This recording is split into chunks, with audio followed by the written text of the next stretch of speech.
So Taylormade have got some brand new irons out, but how do they compare with each other? And how well do they perform?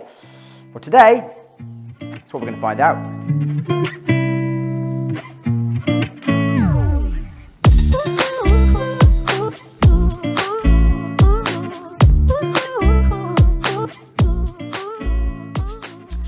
Welcome back to Elite Performance Golf Studios, and today, as always, more in-depth review and testing, and it includes some of the brand new Taylormade irons. So as you've probably seen, Taylormade have got a new release. They've got new P7MB, P7MC, and P770. Now today's video is not going to feature the MB, number one because I haven't got it yet, but and because it's probably not going to be played by 95% of you. It's going to be the P7MC, the P770, the P790, and the Stealth. Now I know the P790 is obviously current, but it will be continuing alongside this range. As you can probably already tell if you've seen photos of the new 770 alongside the 790, the looks are quite similar. So they maybe should have been released at a more similar time frame, but anyway. So that will be in today's test, and the Stealth will change, but I'm leaving that in just for a little bit of added value from a fitting and numbers perspective when we're looking at average swing speed. So that will be good for a lot of you as well. So as always, we're just going to be doing some in-depth tests on quad. I'll talk about looks, I'll talk about feel, and then as always, we'll discuss numbers and ball flight and kind of try and give you some pointers from a fitting perspective as well. So hopefully it'll be another good video. And please make sure you subscribe and stay tuned, because I will be doing head-to-heads with these clubs against the old model. So old versus new P770, old versus new P7MC, and I might do the blade as well at some point. So please go and subscribe. Right, so as I said in the kind of intro, average swing speed, how I'm going to be swinging at around 80 mile an hour, 80 to 82 mile an hour. And if there are obviously any ones where I stray massively from that, I'll delete from the data set, and I'm going to get 20 shots with each of these clubs within that kind of swing speed range to actually get good accurate data set to see how they perform against each other. Shaft I'll be keeping the same as well, which in this instance is just a dynamic gold 95 R300, so yes, 95 gram reg, but I'm going to be swinging nice and easy, so it should be absolutely fine for this test. Ball, using sugar ball, which is what I tend to use a lot here for kind of testing, because easy to get hold of, bit cheaper, and they perform exactly the same as Pro V1s inside in terms of, if you haven't seen my video, sugar ball versus Pro V1, go and have a look. Performs exactly the same. So yeah, let's get hitting. First up's the P7MC.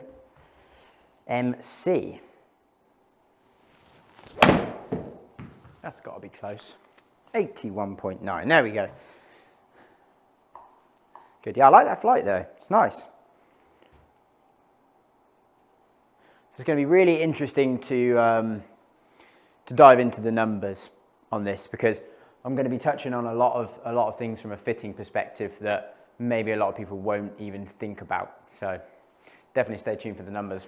But yeah, I mean, this MC looks really, really nice. It looks exactly like, I mean, again, stay tuned for the head-to-head comparisons of the old one. I don't think there'll be much in it, but it looks what you'd expect a player's cavity to look like. Nice shape, nice blade length.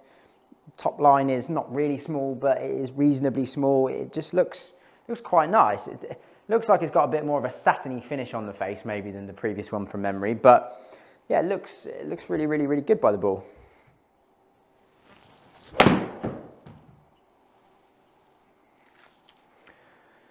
Yeah, I like the flight. It's nice. From that kind of swing speed, looks like it's getting a decent P. You know, we're getting decent spin numbers from it. That was a tiny little bit thin, but kind of seeing 80 feet, which is good because I'm swinging around 80 mile an hour. Like me personally, I wouldn't mind seeing a tiny bit more than that from a fitting perspective, but 80 feet swinging at 80, that's not bad. Descent at 44, that's okay. You know, the numbers are they're pretty balanced. I'll show you one more with the MC, because this is probably going to be quite a long video as usual. I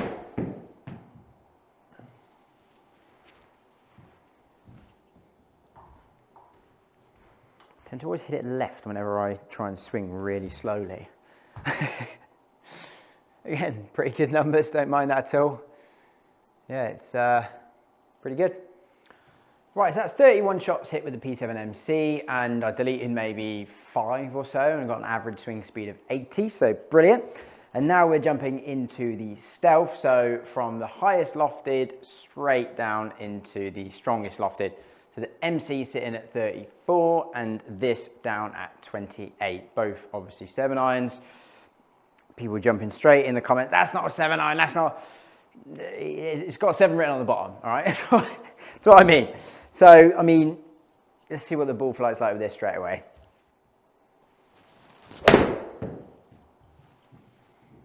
Actually launched pretty well. I mean, I actually hit it a little high in the face, but I've also moved the green back, if no one noticed, to 163, I think, from 150. Once I go back, yeah, 161 now. I think we're at 148 or something with the MC, so I kind of guessed we're probably going to be hitting this a bit further, so I moved it back. I mean, looks-wise, down by the ball, if I kind of shot in a comparison of the MC and this, obviously it's not that they're designed to be compared, but much chunkier top line, kind of see more offset, kind of just what you'd expect really from your kind of game improvement-y kind of iron, just kind of trying to help that specific sort of player. Now it's obviously going to be interesting to dive into the data later, and I'll really explain why I'm not a fan of the whole stronger lofted kind of, for most people, especially lower swing speed players.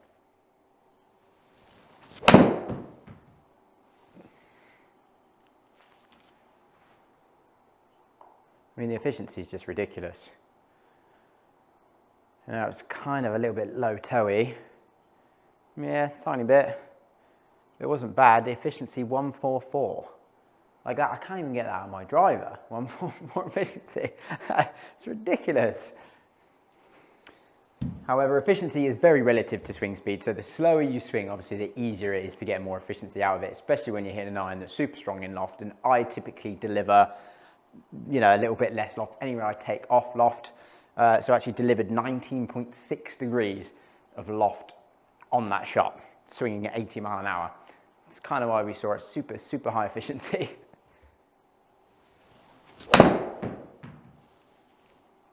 Yeah, I mean, to be honest, it actually feels pretty good.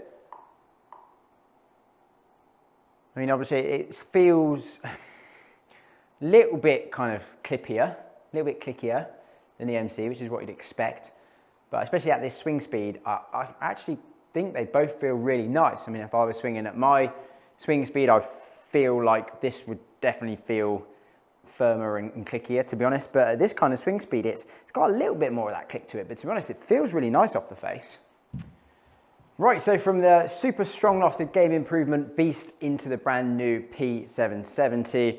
So yeah, let me know below. What do you think of the looks? I mean, obviously it's going to be somewhat familiar because it's the same finish. It's pretty much a 790 really, isn't it? I mean, it's slightly different and the bar doesn't run all the way across, but the logos, where they're kind of located, the finish, it looks basically like a 790. But yeah, let me know what you think below.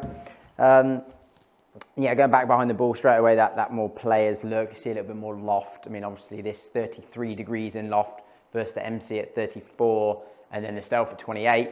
So you can see a little bit more loft there. The top line obviously goes back to a lot closer to the MC, much smaller than the Stealth, obviously. Yeah, just a more playersy looking profile, which is, you know, looks really good. Sat behind the ball. Yeah, it does.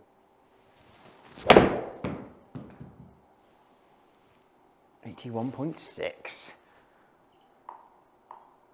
Oh, beautiful. Yeah, it felt really good. Felt really nice, that. Hit everything low toe pretty much the entire time. It's taken a little bit off, I just can't hit the middle, but it's good for the test. Certainly going to be a good test to the whole face, that's for sure. Yeah, that one felt okay though. Yeah, nice. Yeah, it does feel really good. I wouldn't say it feels, it still feels a little bit like hollowy. It is, but it still doesn't quite give you that real solid feeling that you get from like a fully forged cavity back. But you get a little bit of that kind of what people might say pop off the face, kind of similar to the 790s and the hollow body construction irons, but Still feels really nice. I actually really like the feel of the shaft as well. Get some Dynamic Gold 95 R300s in the bag, they cry. Go in the hole. Come on. Oh. Yeah, feel good. Yeah, lovely, lovely feeling, clubs. Lovely feeling. And again, if you want to see this versus the old one, then subscribe and stay tuned. Right, so now moving into the 790. This obviously hasn't changed, so I'm sure you're all aware what this looks like. Again, it's very, very similar finish to the 770. Now, they've obviously done that from a combo perspective, I'd say. I kind of feel like they probably should have come out around a similar time. I don't know if there were delays. I think they were supposed to originally, maybe, don't take my word on that. But obviously, judging from the looks, it's very, very similar, right? Down by the ball, we can definitely tell that it is slightly bigger top line than the 770. I mean, I'll chuck down an image now of all four.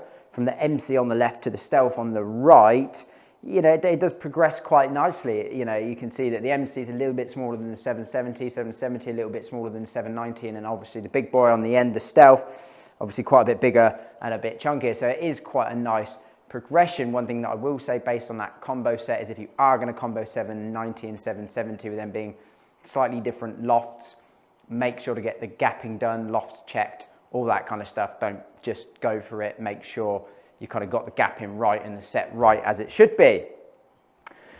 Right, so yeah, it's been on the looks. Let's get hitting some more shots.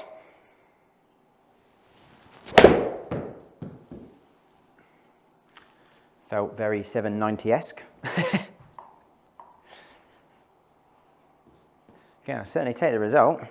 Didn't even feel like the best strike. I mean, I've hit pretty much everything toey today, so you know, with me not swinging anywhere near my normal pace, I actually hit the ball pretty well, and it's been quite refreshing. But I mean, it's been a good test of the face. I haven't particularly struck anything that consistently. So in terms of a good test of these irons, people say about speed and kind of quality of strike. Well, obviously today my speed's way lower and the consistency and quality of strike's not been as good. So hopefully it's kind of a bit more of a fair test across these irons than, you know, get people saying, oh, don't watch that, you know, it's not the same level. But hopefully today will be a bit more of a fair, thorough test of the clubs. Yeah, that was nice. Oh. Yeah, I mean, straight away, I can't really feel from hitting probably at 25-30 with the 770 jumping straight into this. Personally, I really can't feel any difference off the face. Again, they're not a million miles away in terms of the construction and stuff like that, so I guess I wouldn't really expect to, but yeah, it doesn't feel a whole lot different.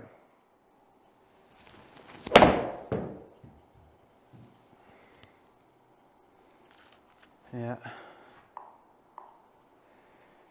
Very nice, very nice. Right, well, I'm on shot 98 now. Yeah. So yeah, shot number 98. So I've been struggling with this one a little bit more, so I'm probably going to get another like 20 odd shots with the 790 just to get a really good, accurate data set with all of them. So if anyone says my tests aren't detailed enough, then just leave. So you're going to get loads more shots with this and then jump into these numbers. Right, so now for the technical part for all of you nerds out there, you're going to kind of enjoy this bit. So we're starting on the club data page, and there's a specific reason for that, and I've left this point until now because I know a lot of you skip to the data at the end, which is fine. So a lot of people will always say, I want to see someone at my swing speed so it's more relatable to me, or kind of the numbers will be more similar to my numbers. I disagree. I think swing speed is not as important, well, it's definitely not as important as the variables like angle of attack and delivered loft, dynamic loft, loft at impact. So you could swing at 80 mile an hour, like I have in this test, but for example, the P7MC, which I delivered 26.6 degrees of loft, you might deliver 35 degrees of loft. I generally take off a bit of loft, obviously that being a 34 degree 7 iron, you know, I've taken off 7-ish, just over 7 degrees of loft. There's not many people that I see that do that. So regardless of the fact that I've swung at 80 mile an hour, you cannot take this data as being relatable to you because you swing at 80 miles an hour. Like, that is not the most important variable. The way you deliver the club is the most important thing. So just bear that in mind when you're watching reviews, when you're watching kind of things like this. Swing speed it doesn't mean these clubs are going to perform like this for you. It really doesn't. So we'll start with that. And while we're on this page, we'll take a quick look at the delivery characteristics. Obviously, the swing speed I tried to keep around 80, which I did a reasonable job with, I'd say. 80, 80.4, 80.8, 81. It's a little bit faster with the 790, but within a mile an hour, which is pretty good. You can see from a delivery perspective, again, I'd say I kept it pretty consistent considering it was not my usual swing. Angle of attack all around 4.5 to 5, which is great. Path, again, all within 1.5 and 2.5 really, so all within 1 degree, which is great. I mean, there's a couple of faces there are a little bit more closed on average, but again, I mean, it's pretty good considering it, you know, wasn't my normal swing. It would have therefore been slightly less consistent, a bit more like you want to see. So dynamic loft, which is obviously a very, very big part of this because there is such a difference between these heads. And there's another part to this in a minute that I'll go into for all you techie nerds like me out there. So if we start off with the Stealth, which is this one here, obviously being the lowest at 20.5, and then we jump up to 23.6 in the P790. So obviously statically there's 2.5 degrees between those two heads, static. So we saw 3 degrees, so that's pretty good, to be fair. Again, from a delivery perspective, pretty good. And then jumping from the P790 up to the 770, we jump up to 26, 23.5 to 26. So again, statically, there's 2.5 degrees between those heads, and we saw 2.5 degrees from delivered loft perspective, which again, really, really happy with that, very good. And then jumping up to the P7MC, which is 1 degree weaker in loft than the P770, and we saw 0.5 degree. So actually very pleased with that in terms of they're all within 0.5 degree of delivered loft, of they are static loft. So I delivered them pretty consistently and pretty well, which is going to be great for the ball flight numbers we're about to look at. Now, another quick nerdy techie bit, sorry. Delivered loft, the loft we deliver at impact. The quad measures the ball at the moment of first touch. Right, so what that means is, as soon as the ball touches the club, it's measuring the delivered loft. Now, why is that important? It's important because how clubs are designed, there is different CGs, kind of lower, higher, further back. And what that does is create different deflections within the head. So if we had, let's say typically a blade will have maybe a slightly higher up CG in the head than something like the Stealth. So when we hit the ball, generally 3rd, 4th groove, if the CG is higher up, that means there's possibly going to be more downward deflection. More downward deflection is going to create lower launch and more backspin. Vice versa, something like I just said, the Stealth, got wider sole, generally tungsten weights and all those kind of things, CG pulled low and far back and spread across the base. So there's a lot more mass down low, so it's going to be much stabler down the bottom. So when we hit the ball down there, it's going to deflect less. So therefore, it's going to retain more loft throughout impact. And now, obviously, the reason they're going to do that, because it's stronger in loft, so they actually want to try and kind of retain that kind of loft throughout impact to increase the launch. Now, however, that does normally decrease the spin, so we tend to get high launch and low spin. This is great for distance. Generally not so great for control. So again, another little techie nerdy bit for you nerds like myself out there. Sorry, I should probably stop saying nerd, but so yeah, efficiency again is another quite interesting one. For those of you who don't know, it's basically an equation of ball speed and club speed. So it's how much ball speed we're getting out of the club speed.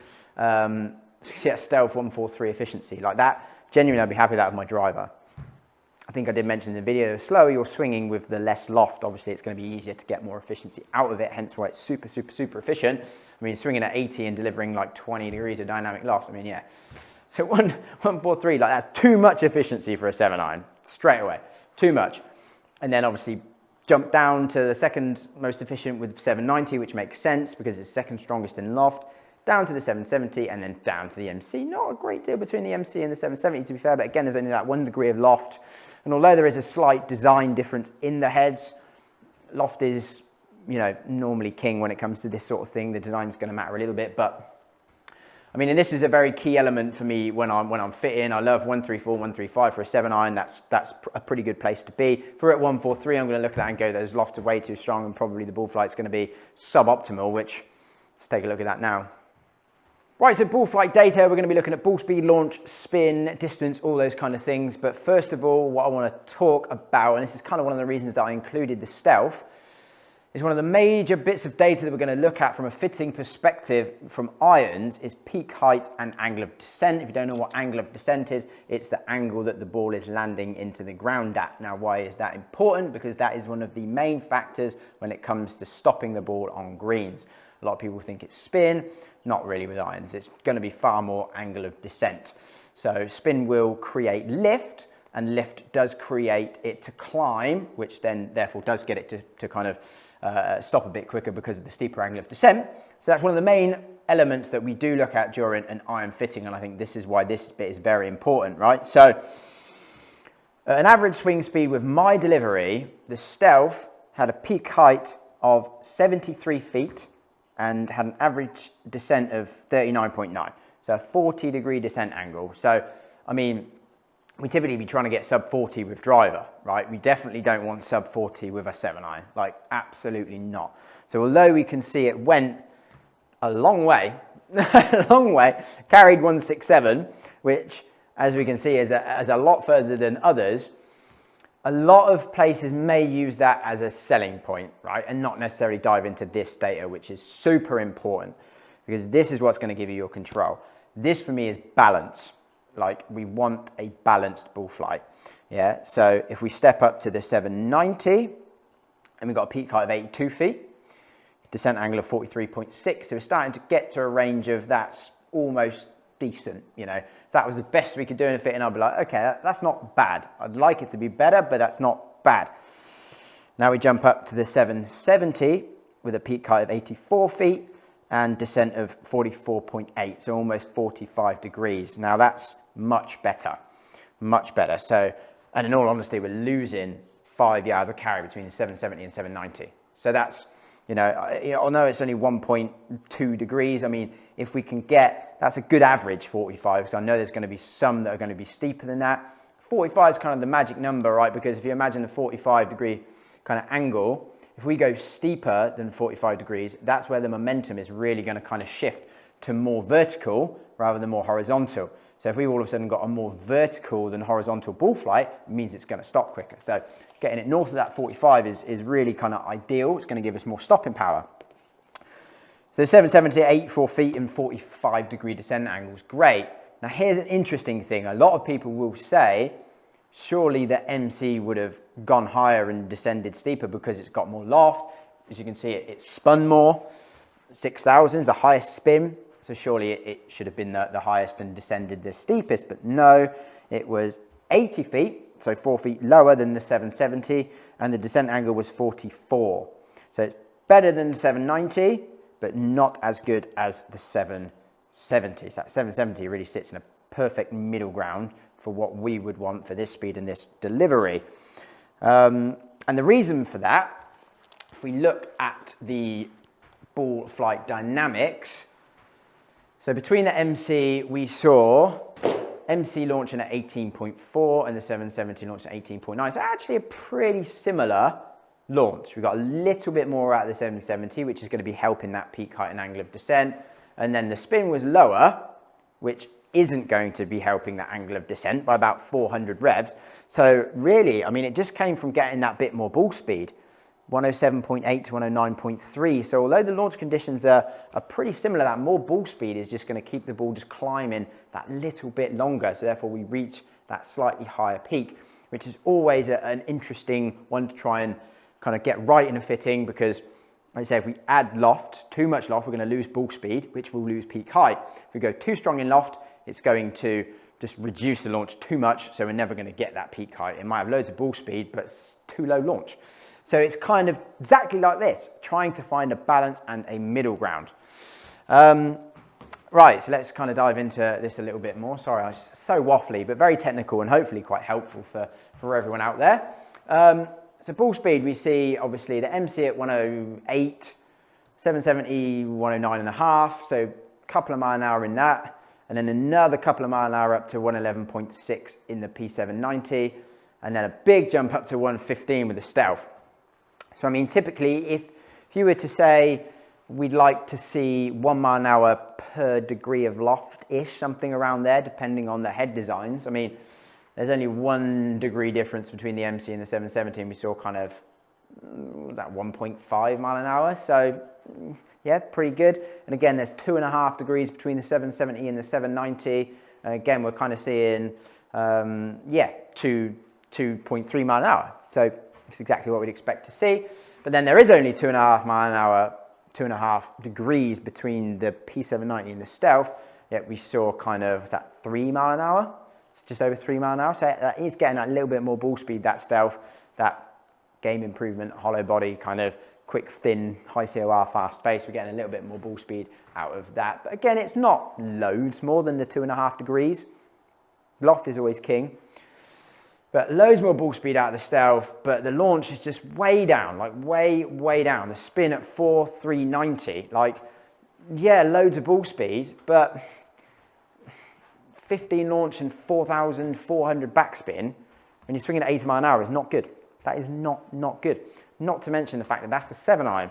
So as soon as you get a 6 iron, the 5 iron, not only is the gapping going to be completely out, the ball flight's going to be ridiculous. Like, and this is my whole point with strong lofted irons, especially for lower swing speed players. I don't care about your handicap, because even if you're not a prolific ball striker, if you're not getting any gap in, or you're getting a horrendous low spin, low launch ball flight, it's not going to help you golf. And if anything, it's going to build in bad moves. Like, you're going to try and get the ball up in the air, which bad. Not bad for everyone, but for a lot of people, I think, personally. And then, yeah, 18 degrees with the 790, up to 19 with the 770, and 18.4 with the MC. So again, there's not too much between the MC and the 770. Love the fact we got a bit more launch out of that 770. That's really good.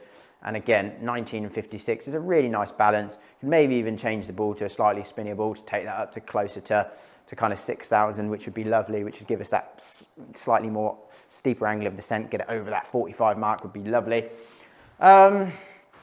And yeah, distances, which you probably already paused it and looked at all these numbers and not listened to me waffle, but 167 with the Stealth to 149 with the MC. So there's almost 20 yards of carry between those clubs. And I mean, in all fairness, what is that? 28 to 34, so 6 degrees difference, which is kind of a club and a half anyway. So, you know, we're kind of getting a little bit of extra half a club just because there's launch and spin so low with that Stealth. And then right in between with the 790 at 159 carry and 154 with the 770. I even confused myself there because that was a lot of data, a lot of information.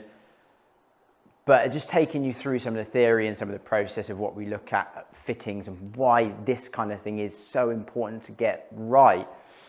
So yeah, that's a long bit. Let's summarize. Actually, I just briefly want to touch on one other thing, and that is consistency, because a lot of the stronger lofted clubs, the hollow body design, get quite a bad rap for being less consistent than your players' clubs.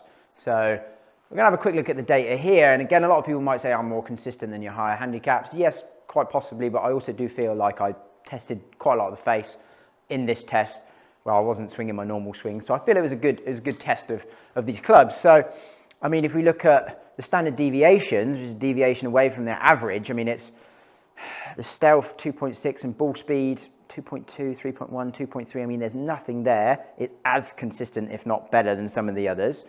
The average launch, I mean, 0.9 standard deviation on the Stealth, which is basically the same as the standard deviation on the MC. So as consistent as the MC and more consistent than the 770, 790. The spin was the most consistent out of everything. And okay, the carry was a little bit less consistent. So 6 yards of standard deviation compared to 4 with the MC, 4 with the 790 and 5 with the 770. But again, it's only a couple of yards. So the ball speed, launch and spin was as consistent, if not more consistent than the others within this test for me. Now, you know, they get a lot of bad raps for, you know, saying, oh, I got a flyer. Yeah, so there's a couple of variables within that we'll kind of touch on, but if you don't know what a flyer is, essentially it's, especially if you're coming out of the rough, it's kind of lack of friction basically. So generally caused from something getting trapped in between the ball and the face of the club, which kind of generally creates the ball to slip up the face, which loses friction, creates higher launch, lower backspin, especially when you strike it well. So you've got a lot of ball speed, higher launch, lower backspin, equates to obviously a longer carry. So yes, I mean, if you've got a club that can generate more ball speed, you have possibly a slightly exaggerated flyer with that more ball speed.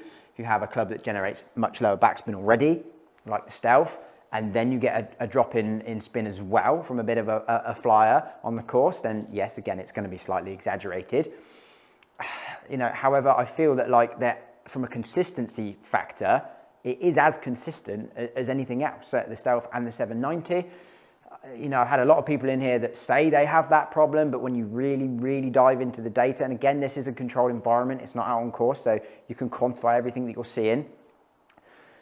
Typically, most of the time, when they hit it and they go, that's the one I see, I'll go, well, you just absolutely nailed that. Whereas maybe 8 times out of 10, you hit it okay or average. That one, you got the face square to the path, hit it absolutely spot on, nutted it, ball speed jumped through the roof because you absolutely nailed it. So more of that, I think, comes from you hitting the perfect shot, versus hitting an average shot, right? We're not always as consistent as we want to be or think we should be. I put it more down to that with those clubs rather than lack of consistency, I think. I think we just like to think that they're consistent because the theory tells us that they're less consistent, but I really don't believe that. So we have it, an in-depth look at the performance of the Taylormade line of irons. I mean, obviously I didn't have the MB, so I will do a video on that when I get it. But yeah, I mean, that was, again, long, technical, in-depth, but I really try and get across in all of my videos why it's so important to get fitted well. It's not important to get fitted, but it's very important to get fitted well.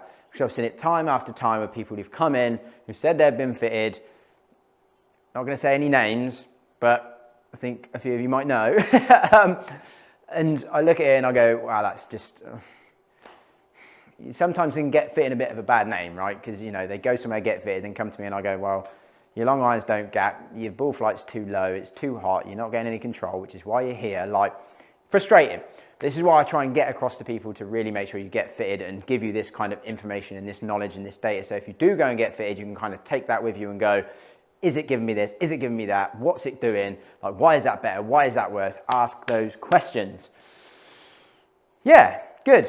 Right, okay, so please do stay tuned because, like I said, I'm going to have new versus old, MC, 770, we'll be getting MB as well, all that to come. Please subscribe, let me know what you thought in the comments, let me know what you want to see. Thank you so much for watching, and I'll see you in the next one.